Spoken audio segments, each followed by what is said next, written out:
so many people believe that government, be it federal, be it state, is going to take care of them. Boy, that's a big mistake. And if it wasn't for an act of God, who knows how many people would have been killed or injured there in Wyoming. A massive chunk of a major road in Jackson, Wyoming, the gateway to Yellowstone National Park and the Grand Tetons, crumbled away in a landslide just as the busy summer tourist season is kicking off. It began on Thursday when Wyoming Route 22 briefly closed as crews worked to repair a crack and a drop in the road that contributed to a crash of a motorcycle. At about the same time, there was a landslide that closed the highway about maybe a mile, 2 miles down the road. Hi everyone, I'm Mary with MaryGreeley News. Thank you very much for joining me. What happened over the last couple days is a perfect example of incompetence or laziness. You tell me which you think it is. Highway 22 milepost 12.8 on Teton Pass. A minor incident that they're calling led to the discovery of a large crack that spanned both lanes and caused a depression in the road up to 8 inches, according to the Wyoming Department of Transportation. The accident involving a Georgia motorcyclist in his early 60s is what alerted the Wyoming Department of Transportation to a major fracture on Teton Pass Thursday morning. Trooper Andy Jackson said the motorcyclist was traveling west slowly. He was with another group of motorcyclists around, maybe he was going about 25 to 30 miles an hour in a group with the other riders when the road unexpectedly dropped 6 to 8 inches underneath him. The man wasn't injured or transported to the hospital, said Jackson, citing his helmet and full protective gear, his leathers. But the incident caused the Wyoming Department of Transportation to close Teton Pass for 3 hours, while the crews inspected the area and temporarily patched the road near milepost 12.5. The large crack spanned both lanes of travel on the long hairpin curve. It was as deep as 8 inches in some places. 8 inches would definitely do some car damage and definitely could kill someone on a motorcycle. Wyoming DOT engineer Bob Hammond said he and other members of his team have been monitoring that area for years. This one has always slowly moved for the last 4 years, he said. It's always something we keep an eye on. It wasn't something that had moved quickly before. 8 inches is a quick drop, I would say. I think it's an indication that something bigger was coming, which did happen, which was the entire road collapsing. 8 to 10 inches of movement isn't catastrophic, Hammond said. I think this guy should be fired. But in a matter of a half a day, that's fairly quickly. How about just the weight of one, probably a Harley, a larger motorcycle, and its rider? It dropped under him while he was traveling on the road. So it wasn't a matter of days, it was a matter of seconds. Geologists and engineers sent to examine the road noticed that the crack that dropped started to move a lot, according to Stephanie Harsha, a spokesperson for District 3 of the Wyoming Department of Transportation. Let's see. Which way does poop flow? The road troubles only worsened on Friday morning when it was shut down once again to a dramatic mudslide. This is where the act of God came in. The Wyoming Department of Transportation wrote on social media. So we got the mudslide about 2 miles down the road. And this is also when the crews noticed that the roadway damage had become more pronounced. Crews then noticed that the road damage had become more pronounced. Photos shared by the Department of Transportation showed major cracks. But mere hours later, the road had catastrophically failed. And what was their response? We were very lucky. No crews were harmed. No equipment was damaged. Harsha said. What about tourists who could have been traveling with their family and young children and grandmothers and grandfathers and mothers and daughters? What about them? Any mention of them? No. So now engineers and geologists are doing geological assessments on the pass. They've been looking at it all day. That was on Friday. It was not immediately clear how long it would take to reopen the highway, which is a vital road for people who live across the border in Idaho and work in Jackson, a popular tourist attraction that serves at the gateway for many visitors to Yellowstone and Grand Teton National Park. So are you still thinking that government still worries about the safety of people? Wyoming Department of Transportation Director Darren Westby addressed these concerns in a statement and said that the catastrophic failure could not have been avoided. They should have seen all the signs that it was coming. We understand this highway is a lifeline for commuters, deliveries, medical care access, and tourism, especially with limited alternatives in the summer season upon us. Wyoming DOT engineers, surveyors, and geologists mobilized quickly to try to maintain the highway viability as long as possible. But catastrophe failures could not be avoided, Westby said. You know what they did to try and make the road last as possible?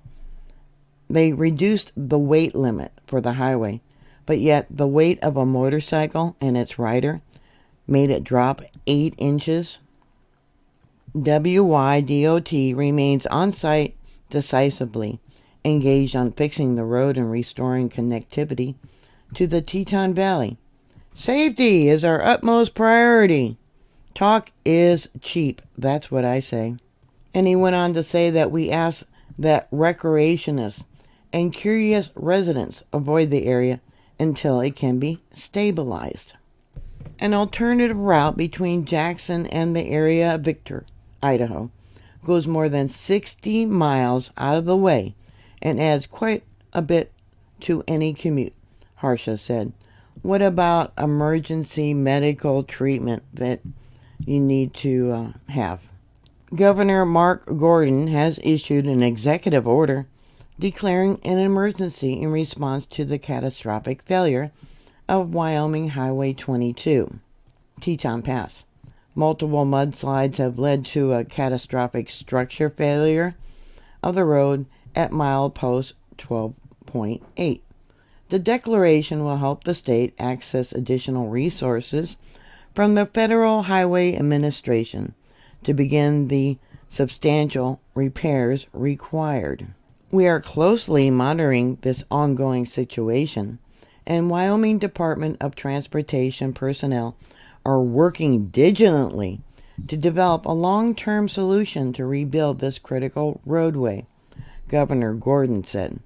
I recognize the significant impact this closure has to Teton County, to its residents, regional commuters, and local economy.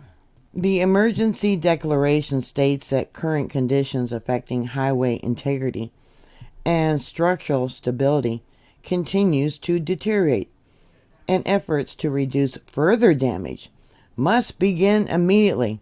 Well, there isn't any road left there. It also states that the closure endangers the health, safety, and economy and resources of residents of Wyoming. The executive order directs the Wyoming Office of Homeland Security. Oh yeah, they're really dependable if they're part of this. And Wyoming DOT to take all appropriate and necessary actions, including but not limited to coordination of state and federal resources to respond to the incident. There is no estimate on repair completion date for the roadway at this time. WYDOT will issue ongoing updates as they are available. The last update they did was on June 8th. They knew there was an ongoing problem. They knew there was the possibility of a disaster coming. They said they were working on a reroute prior to the slide. They were extremely lucky that the mud flow 2 miles away resulted in the closure of the road. Otherwise, there would have been traffic on this road when that embankment section failed. Crews were working to clear a large mudslide at milepost 15 on Highway 22 on Friday at the way station just west of Teton Pass. It's no mystery to me how God works. A lot of people will say God works in mysterious ways, but yeah, when you got idiots in charge of your safety, sometimes he prefers to step in. That mudslide, which occurred early in the morning, rendered the busy commuter artery, it's a major artery, between Wilson and Victor, Idaho, impassable.